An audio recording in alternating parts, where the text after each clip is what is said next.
أصوات المهاجرين الأفارقة في المنطقة المغاربية هو برنامج يدخل في إطار برنامج دولي ترعاه منظمة IMS الدنماركية، يتعلق بإسماع أصوات المهاجرين الأفارقة.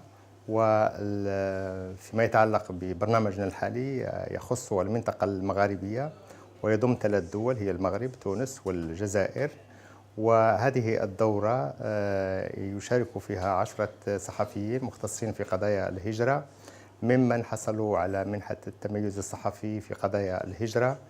وستتضمن هذه الدورة تكوين ومرافقة الصحفيين أثناء إنجاز مهامهم الصحفية لإسماع أصوات الصحفيين إلى وسائل الإعلام، لأنه كما لاحظنا أن وسائل الإعلام غالبا لا تسمع صوت المهاجر، وبالتالي سيكون هنا الفرصة لإتاحة الفرصة للمهاجرين من خلال الأعمال التي سينجزها هؤلاء الصحفيين لإيصال أصواتهم إلى الرأي العام، وأيضا لإيصال قضاياهم إلى الرأي العام بصفة عامة. وأيضا ستكون هذه الدورة فرصة للصحفيين والصحفيات المشاركين فيها لتشبيك العلاقات فيما بينهم في أفق يعني تأسيس مجموعة صحفيين مغاربيين مختصين في قضايا الهجرة والمهاجرين.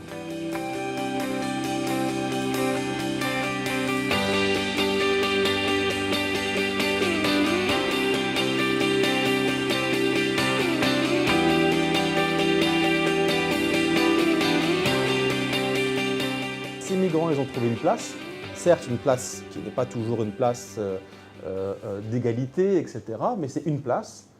Ils commencent à s'installer, ils se marient, ils font des enfants, mais ils sont toujours envoyés à un statut d'étrangers de passage. Ils ne vont pas rester, ils passent, ils vont partir. Alors qu'en réalité, on avait exactement les deux systèmes. Des gens qui venaient pour s'installer au Maroc et d'autres qui venaient pour transiter. Ceux qui venaient pour transiter ne transitent jamais rapidement.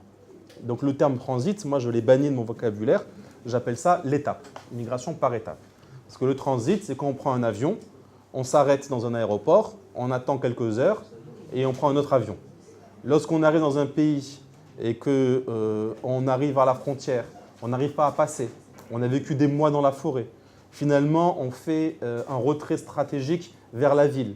En ville, on recherche à trouver des petits moyens à se resocialiser dans la ville. Et puis qu'on se dit, je vais épargner pour un jour passé. Bon, l'idée du voyage, elle est là, mais c'est plus du transit. Et surtout, le temps que l'on met pour pouvoir accumuler le capital, pour pouvoir repasser, est tellement long qu'en tout cas, non seulement on peut abandonner son projet migratoire pour l'Europe, mais même si on ne l'abandonne pas, il est suffisamment long pour avoir une conséquence sur soi, mais sur aussi l'environnement où on est.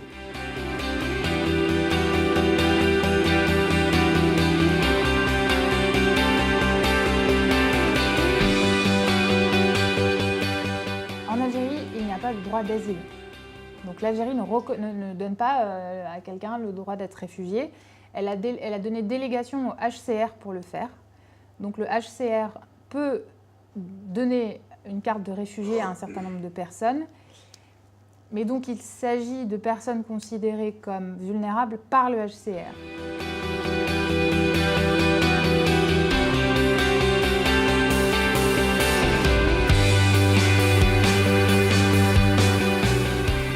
فور الاندلاع وقبل سقوط نظام القذافي شهدت الحدود التونسية في المرحلة الأولى دخول حوالي 4000 لاجئ ليبي إلى التراب التونسي، وهي كانت أبرز العناوين في الصحافة التونسية والعالمية كذلك. الجنسيات كانت مختلفة، لكن خصوصا من نيجيريا والسودان ومالي ودارفور إلى آخره.